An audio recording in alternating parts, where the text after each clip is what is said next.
Buenos días, buen domingo, buen fin de semana para todos ustedes, amigos televidentes.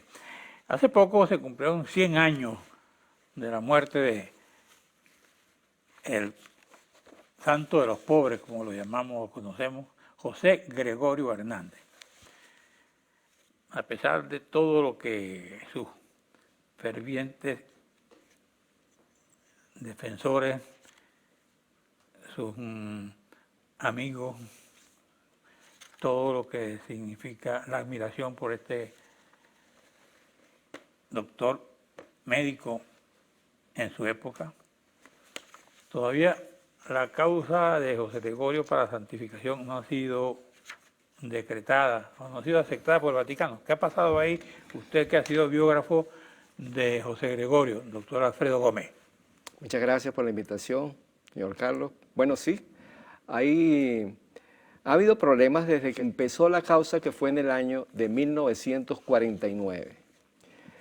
Ahí, al principio, todo marchaba bien hasta que tuvieron unos problemas por un sacerdote, monseñor, se llamaba Monseñor Navarro, de apellido Navarro. Era originario de la isla de Margarita, de margariteño. Y él se opuso a la causa. Él mostró unas objeciones que eso retardó la causa por 15 años. Luego, esas objeciones no eran tal como tal, y resulta que la causa siguió. Eso se aclaró y la causa siguió. No voy a entrar en detalles de por qué pasó eso, pero eso retardó la causa. Y de ahí en adelante, pues, siguió con todos los requisitos que exige la congregación para la causa de los santos. Y eso sucede que son como pasos, es como una carrera. Yo lo haría el símil con una carrera de medicina. Uno tiene unas cuantas materias durante todos esos años de estudio hasta que llega a la persona a graduarse de médico. Bueno, José Gregorio, si hacemos el símil con su carrera, con su causa para su beatificación y canonización, ya él ha aprobado todas las materias. Básicamente son 3 pasos. Uno, para que lo declaren siervo de Dios, que sería el primero. Después... Ya lo es. Ya lo es. Después lo declaran venerable. Ya lo es. Ya lo es. Y ahora faltan 2 en 1, podría ser, porque se necesita un milagro para declararlo beato y otro milagro adicional para declararlo santo. Ya se canoniza, pues, directamente. Son 2 milagros que hacen falta. En realidad, falta uno ahorita para beatificarlo, que estamos muy cerquita de eso. Actualmente hay un milagro con un gran potencial para que se pueda cumplir eso. ¿Cuál es el milagro? Bueno, ese es un milagro que sucedió en el año 2018. Y a una niña andaba con su papá cerca de San Fernando, de Apure, pero del otro lado del río, y vinieron unos asaltantes y querían robarle la moto al papá. La niña tendría como 11, 12 años, y estaba con su papá de parrillera. Los asaltantes dispararon para llevarse la moto, pero no le dieron al papá, sino que le dieron a la niña, y la niña recibió un tiro en la cabeza, le atravesó el cráneo, botó masa encefálica, y bueno, era un tiro para matarla prácticamente, pues es un tiro mortal. Y eso estaba en realidad pues a 2 horas del sitio donde ella podían atenderla. Cuando avisaron a las personas para que la fueran a buscar, tardaban 2 horas en llegar allá, a donde ella estaba, y 2 horas en traerla al puesto de emergencia para que fuera atendida en San Fernando de Apure. Lo demás me lo dicen en la otra parte del programa. Cómo no, mucho gusto.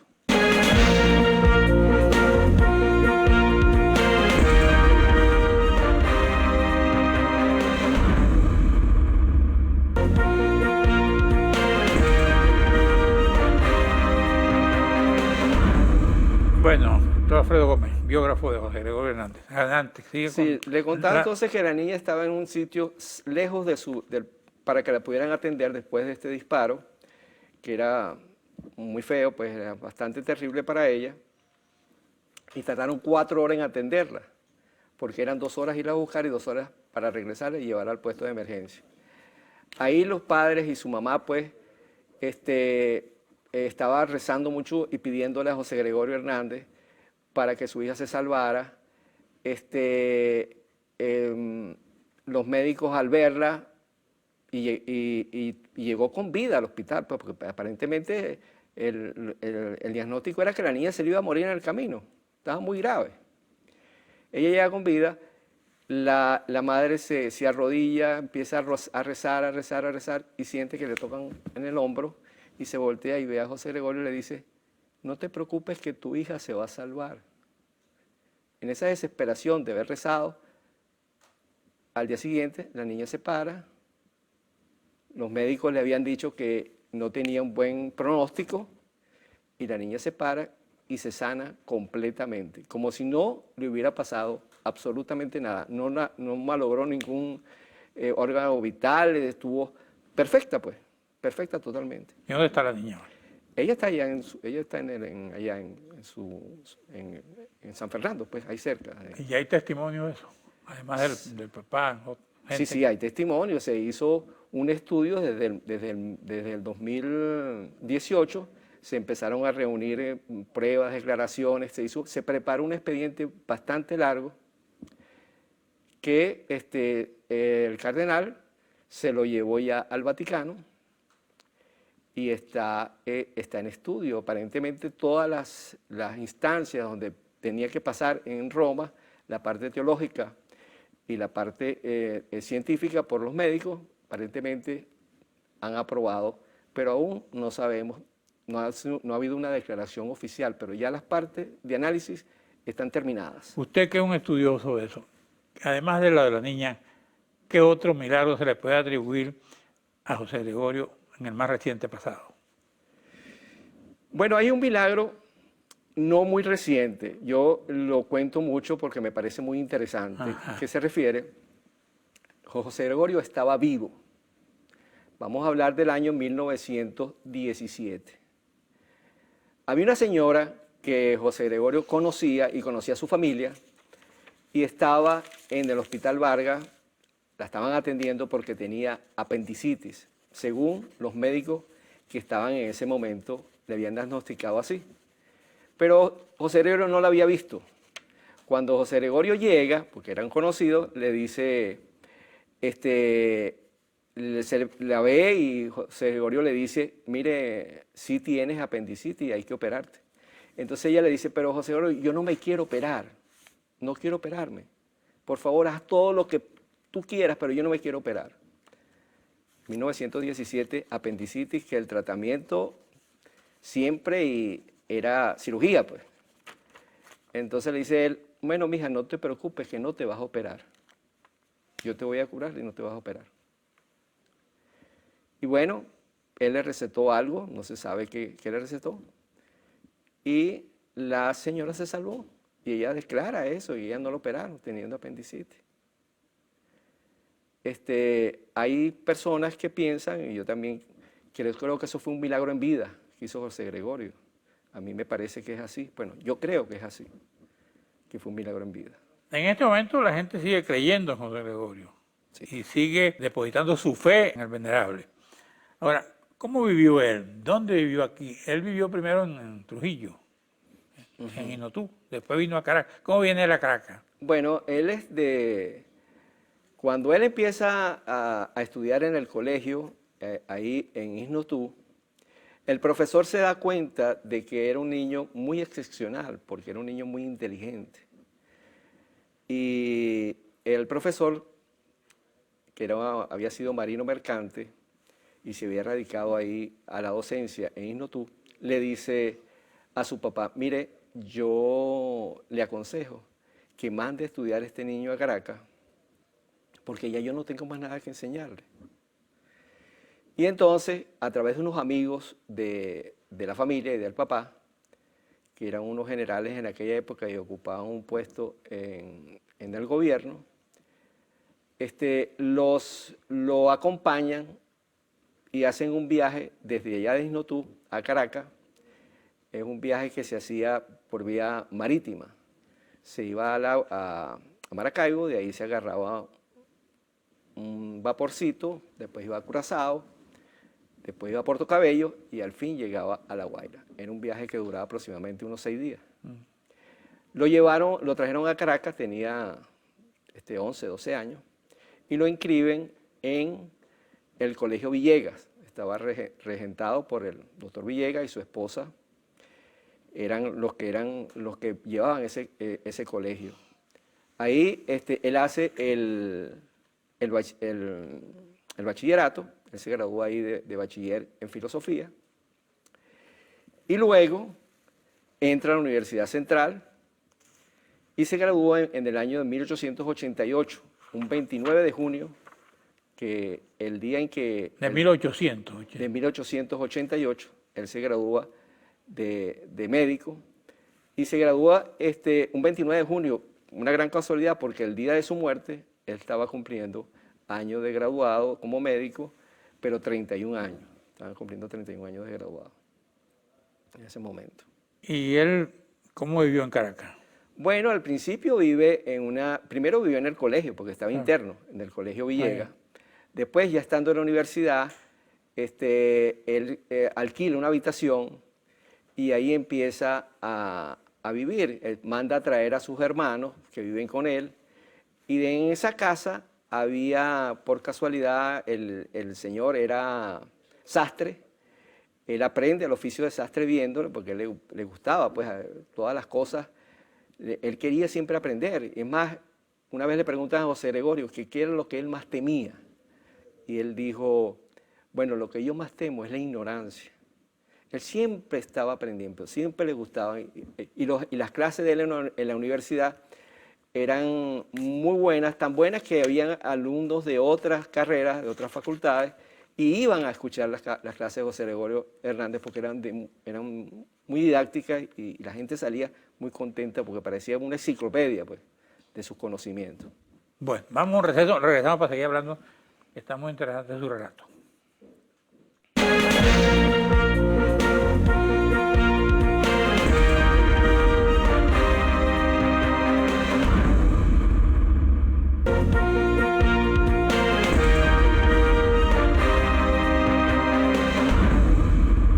¿Cuándo comienza esa fe, esa devoción por José Gregorio y quiénes son los precursores de ese mensaje? Qué buena pregunta, señor Carlos. Sí, bueno, en realidad a José Gregorio el pueblo de Caracas le tenía una gran admiración y sobre todo no solamente las clases populares, sino todas las clases sociales. Él era admirado en la universidad, como médico, bueno, y tenía muchas amistades. Aparte de eso, pues José Gregorio siempre hizo lo que una vez el general Gómez le preguntó cuando cerraron la universidad. Él estaba viendo al general Gómez en ese momento, porque también fue médico del general Gómez, y entonces le dice el general Gómez que lo noto un poco serio, doctor, usted está como un poco serio en su manera de hablar conmigo, no lo veo sonreír. Y entonces él le dice, bueno, es que me tiene molesto, mi general, que usted haya cerrado la universidad. Muchas personas, van a salir esos muchachos muy perjudicados porque necesitan estudiar y muchas familias también. Entonces el general Gómez le dice, doctor, le agradezco que no se meta en política. Entonces el doctor Hernández le dice, mi única política es servir a Dios y servir a mis semejantes. Esa es la política que yo practico, mi general. Es una anécdota muy bonita, pues, porque José Gregorio siempre fue un servidor público. Él le encantaba ayudar a las personas necesitadas. A los pobres nunca le cobraba sus consultas y a veces hasta le regalaba la medicina o tenía una manera muy sutil de colaborar o ponerle dinero dentro de los bolsillos a las personas o debajo de las almohadas que atendía para que compraran las medicinas, y así él ayudaba. Siempre fue una persona muy caritativa, siempre, toda la vida. ¿Con quién vivió él aquí en Caracas? Bueno, él vivió primero vivió, al principio cuando llegó estaban sus hermanos, luego él estando de posgrado en Francia, se le muere su papá. ¿Quién lo manda a la Francia? Bueno, cuando él va... Él no tenía recursos. No tenía recursos. Él fue becado por el gobierno para ir a Francia. ¿Por General Gómez? No. Ah. Era en ese momento el presidente, se me escapa el nombre del presidente. Ese mismo presidente fue el que hace los trabajos para la inauguración del Hospital Vargas, pero fue ese presidente que Rojas Paul. Ah, Rojas Paul, claro. Ajá. Entonces, ese presidente... Un civil. Sí, hace los trámites para que se haga el Hospital Vargas. Y se necesitaba gente capacitada. Y uno de los profesores que había sido de él en la universidad trabajaba con el presidente y lo manda a Francia becado. Allá en Francia, en 1888, se estaba prácticamente conmemorando los 100 años de la Revolución Francesa y se estaba inaugurando la Torre Eiffel también. Él tuvo la ocasión de ver aquella exposición y habían...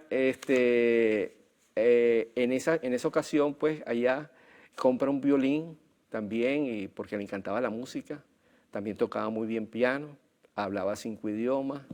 Bueno, José Gregorio era una persona muy preparada, y allá fue a estudiar, se especializó en histología, bacteriología, fisiología, que eran prácticamente carreras que aún... tocaba violín, bailaba, algo así. Sí, cómo no, él tocaba algo de violín, no mucho, también un poquito de flauta, pero lo que más tocaba era el piano. Era muy buen intérprete en ese instrumento, muy bueno. En las fiestas de entonces, él era invitado, me imagino. Por supuesto que sí, él tenía grandes amigos que también eran músicos. Él iba y entre los amigos, bueno, tocaba música. Él tenía un amigo llamado Santos Aníbal Dominici. Santo Dominici. Sí, correcto, Dominici. Que las hermanas de él, una de ellas tocaba piano, y entonces ellos dos tocaban piano a 4 manos en las reuniones. Y era una persona muy alegre. ¿No tuvo aventuras amorosas? Bueno, no. Sí tuvo al principio algo cuando él estaba, pero muy jovencito, en bachillerato, que le gustó una niña, pero la niña no gustó de él. Caramba, qué Sí. gusto tenía la niña. Sí, y cuando en la universidad, ya en la universidad como profesor, le tocó un alumno que era hijo de esta muchacha que le había gustado de joven, que fue alumno de él también. Después de eso no pensó más en... No, él no pensó, no. Eso también es por lo que yo le iba a contar antes. Cuando él se le muere su papá, la hermanita menor de él tenía 3 años, porque el papá de él se casa 2 veces. A José Gregorio se le muere su mamá cuando él tenía 8 años. Pero el papá vuelve a casarse y tiene 6 hijos adicionales. José Gregorio tenía 6 hermanitos más, aparte de los que ella tenía con papá y su mamá, pues. Y la menor tenía 3 añitos. Él hace todo el esfuerzo para traerse a toda su familia para Caracas. Lo que se conoce, pues, fue un pater familia. Claro, pero no tuvo hijos. No, nunca. Ni se le conoció novia tampoco. Nada Sí, regadito amigas, por ahí. tuvo amigas, sí, cómo no. Y amigas inclusive que cuando llegó en una ocasión, vino y una amiga lo defiende porque estaban hablando de los andinos, y porque los andinos han sido presidentes aquí, muchos presidentes andinos, tal, y entonces le dice, ay, pues usted está hablando en contra de los andinos, y usted no es muy amiga de José Gregorio Hernández y está criticando a los andinos. Ah, no, pero José Gregorio Hernández es otra cosa. Bueno, Sí. ¿qué otra cosa usted puede contarnos hoy? Bueno, tantas cosas. ¿Cómo muere él? Bueno, fíjese bien, es muy interesante eso que le voy a contar, cómo muere. Ese día de la muerte ocurren varias cosas interesantes. La primera de ellas es que, como le dije ya antes, estaba cumpliendo 31 años de graduado como médico. ¿Y de edad tenía? Él tenía 54 años y 6 meses. Entonces resulta que ese día estaba cumpliendo año de graduado y también era el día de solemnidad de San Pedro y San Pablo. También, entonces, un año antes había muerto su hermano Pedro Luis y él le había dicho en las exequias, en el velorio de su hermano, de que ese año se moría él, pero el año que se moría su hermano, pero el año que viene se iba a morir él. Este año le toca a mi hermano, pero el año que viene me toca a mí. Y así fue. Sí, y lo escuchó un sacerdote y lo escuchó su hermana. Y el sacerdote le dice, mire, José Gregorio, como broma es de mal gusto lo que usted está diciendo.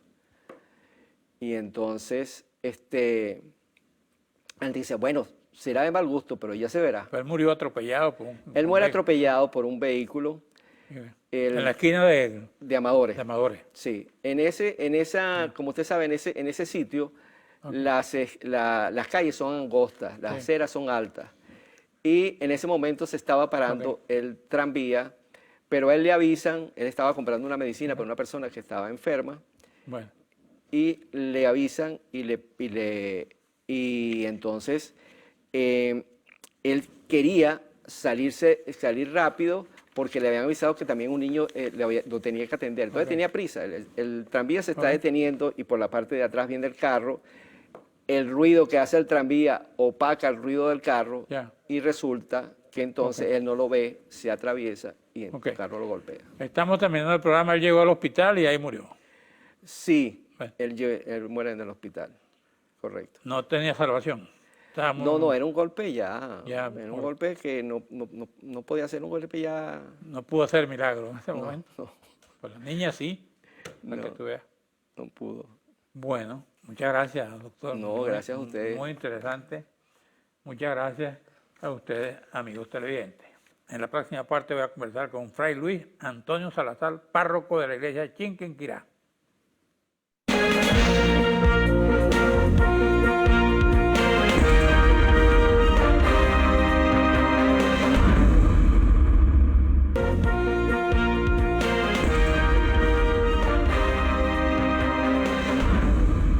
Bueno, lo mejor que me puede haber pasado en la vida es ser fraile capuchino. Eso no soy yo.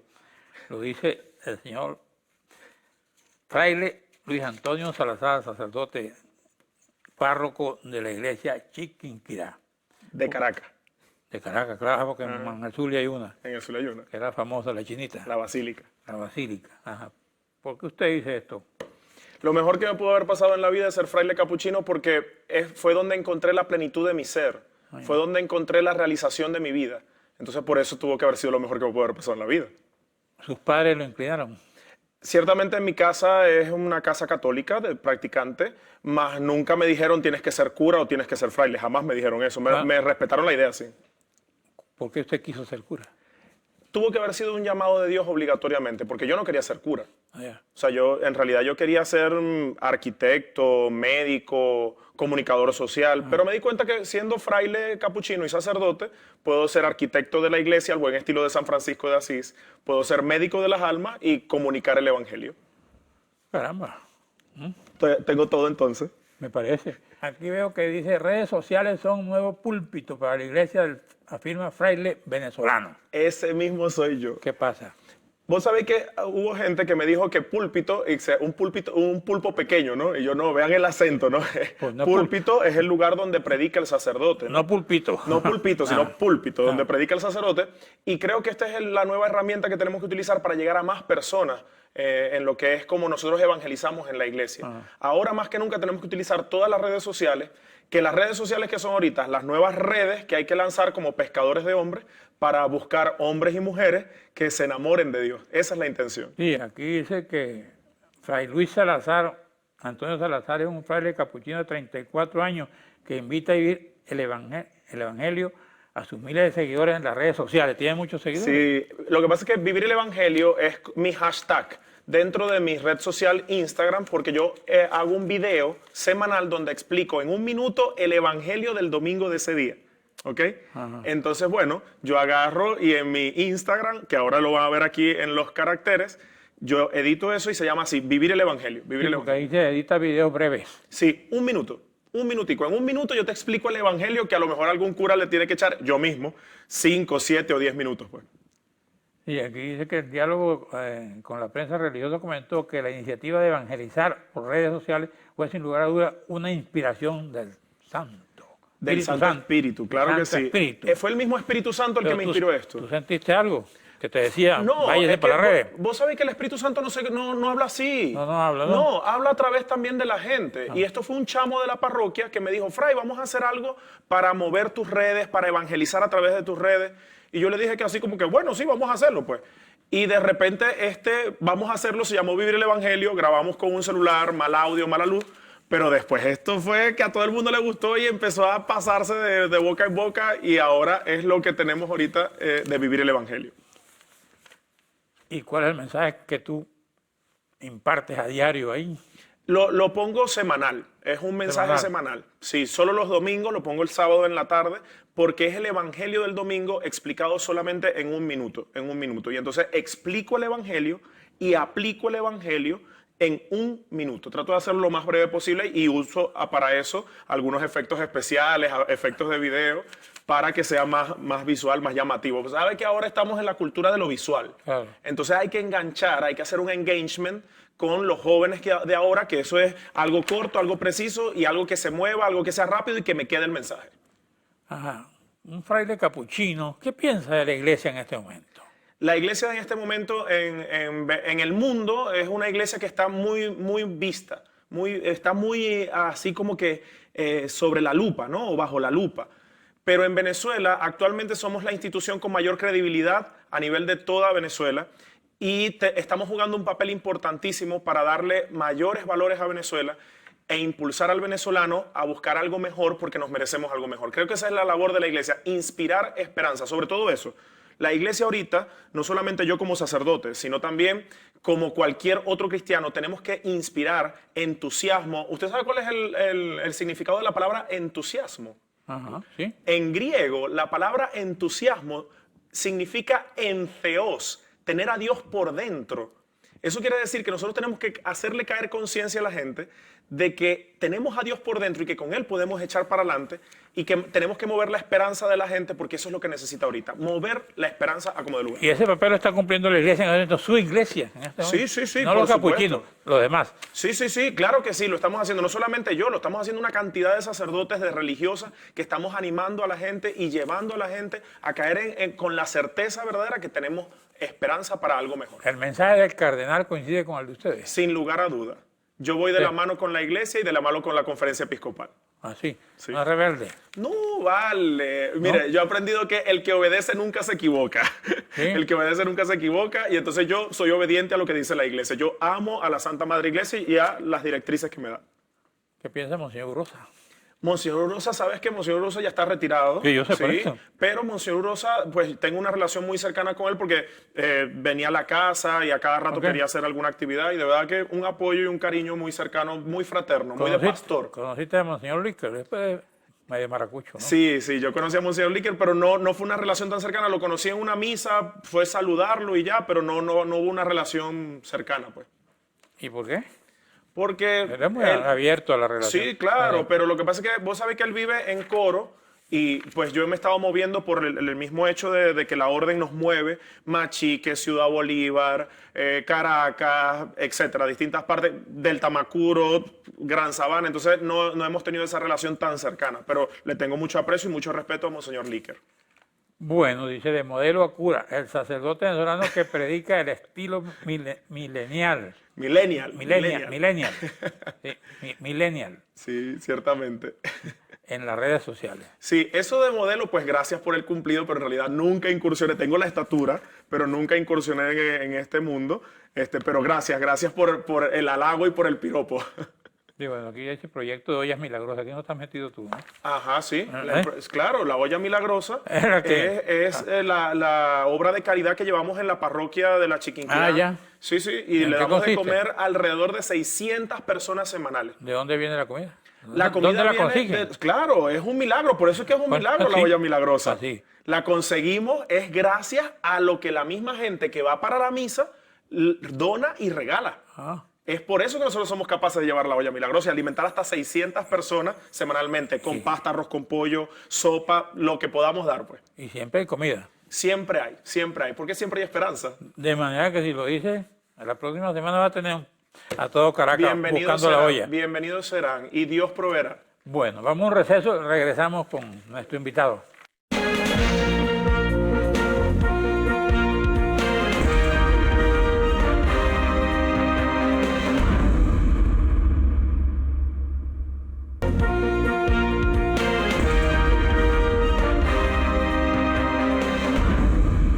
Bueno, Fray Luis Antonio Salazar, ¿a usted parece que le gusta la política?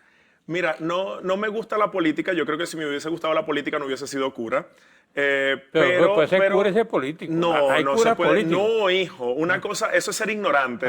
Un cura que se mete en política es ser ignorante. Yo creo que todos somos políticos porque vivimos en la polis, en la ciudad. Y de una u otra manera hablamos de política porque desde el campesinito que está cosechando papas hasta, no sé, el político más representativo de Venezuela habla de política. Todos hablamos de política, pero no es que tenemos que jugar un papel político, más sí acompañar al pueblo en su proceso político. Son dos cosas diferentes.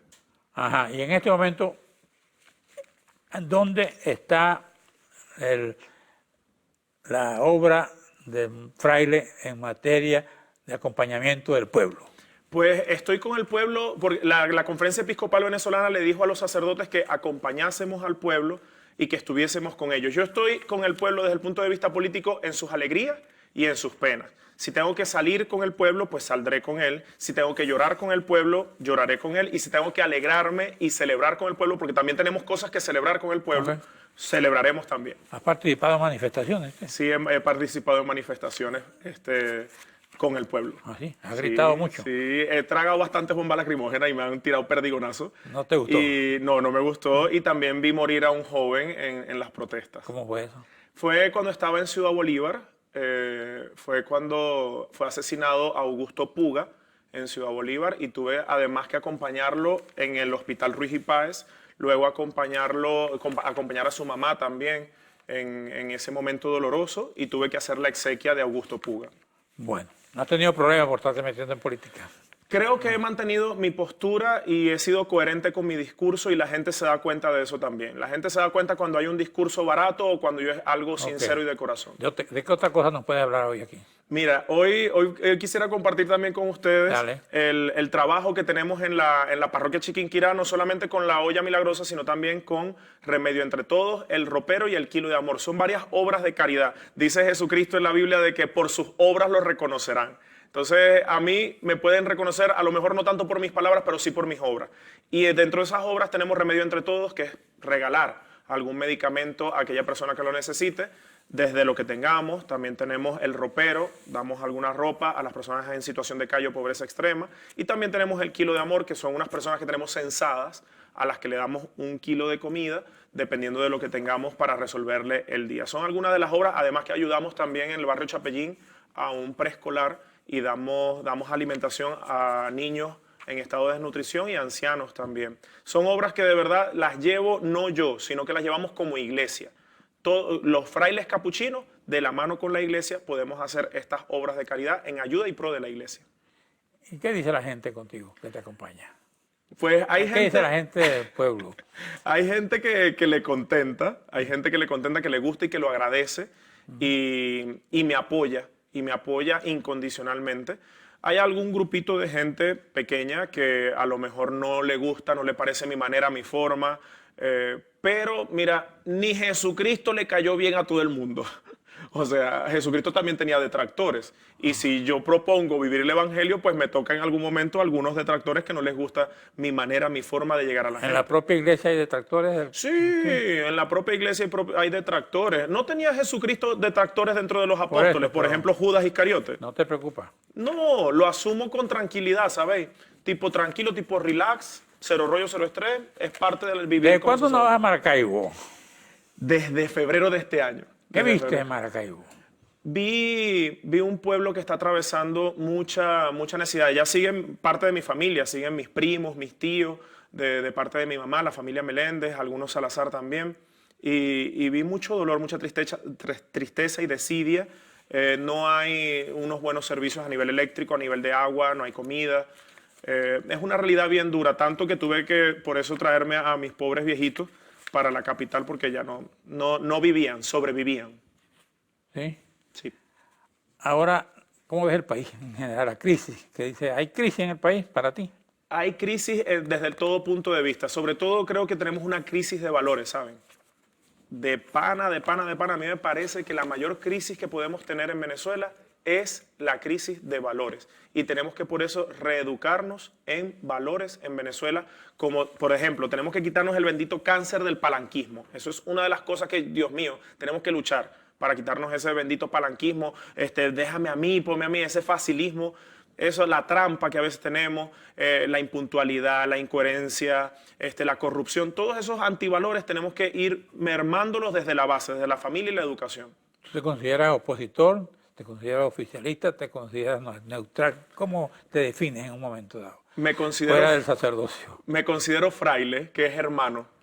La palabra fraile viene del fratelo, y soy Fray Luis. Yo soy un hermano y padezco y sufro lo que sufren mis hermanos en Venezuela, y así me defino. O sea, ¿qué opinas tú de la vieja política y la nueva política? Que deberíamos fijarnos más en las necesidades de la gente. La vieja, la nueva, la que sea. La política tiene que velar porque el pueblo esté feliz, esté tranquilo, prospere y tenga todos sus servicios y necesidades cubiertas. Si a usted como sacerdote le tocara decidir la suerte de un país desde el punto de vista de proyección política, de propuestas sociales, ¿qué haría? Vuelvo al tema, empezaría por los valores. Empezaría por valores de base. Yo me metería en ese sentido, pues, que el venezolano volviera a ser solidario, volviera a ser amable, ¿Cómo que volviera a lograr eso? sonreír. Tiene que ser obligatoriamente desde la base de la familia y la educación. Necesariamente tenemos que hacer un cambio de mentalidad desde el núcleo familiar y de la educación, obligatoriamente. ¿Qué otra cosa nos puede decir en este domingo? Que este domingo tenemos que volver a la esperanza. Este domingo además es 7-7, es el mes 7 el día 7, entonces es un número perfecto en la Biblia. Además, Flash 7.0, Flash 70 en Twitter, todo 7. Y el número 7 en la Biblia es número perfecto. Entonces yo creo que en este día hay una enseñanza de esperanza. Ese sermón. ¿Qué? Ese sermón. Hay más bien esperanza. Quisiera terminar más bien diciéndole a todo el pueblo, a todas las personas que nos están viendo a través de Diálogo Con, aquí en Televen, que la esperanza no es solamente pintarse la carita de verde, o sea, ni las manitos de verde y hay color esperanza. La esperanza es esa virtud teologal que está en nuestro corazón desde el día del bautismo y que hace posible que nosotros no veamos solo las cosas negativas, sino que proyectemos de que merecemos algo mejor y de que hay algo mejor para nosotros. Si te tocara hablar de la oposición, ¿qué dirías? Analizarla. Analizarla. Desde tu sacerdocio, desde tu púlpito. Desde mi púlpito, que tengo que bendecirla muchísimo y que tenemos que fijarnos en todos y tratar de salvar lo salvable y mejorar lo mejorable y que tenemos que ser mejores ¿Y venezolanos. qué dirías de tu púlpito entonces al gobierno, a la otra parte? Que Dios nos llama siempre a la conversión. Dios nos llama siempre a la conversión. Jesucristo siempre está llamando a la conversión y conversión es cambio de vida para hacer algo mejor de lo que estamos haciendo. ¿Cómo es un día normal en un sacerdote como usted, un poco inquieto? Un poco inquieto. Mira, un día normal, levantarme a las 5 de la mañana, ya a las 5:30 estar en la iglesia para hacer la oración de la mañana. Luego viene una misa de media mañana, a lo mejor confesar, luego desayunar, trabajar en la mañana en el despacho, almorzar, descanso, en la tarde más trabajo, visitar enfermos, visitar algún barrio, atender a alguna persona en concreto que necesita mi atención. Luego viene la misa de las 6, oración, cena, descanso. Ese sería un día normal en la vida de Fray Luis. ¿Descansas? Sí, sí, descanso, gracias a Dios. Yo creo que la mejor almohada que uno puede tener es la conciencia limpia. ¿Sí? ¿Seguro? Sí, sí, más que seguro, certero. No tienes pecado. Todos tenemos pecado. Por eso. El que esté libre de pecado que lance la primera piedra. Por eso. Pero yo también sé canalizar eso a través de la confesión. Bueno, ya me están haciendo Te están señas. haciendo señas. Gracias, sacerdote. Un placer, un gusto. Gracias a Gracias. ustedes, amigos televidentes. Nos veremos aquí el próximo domingo a esta misma hora.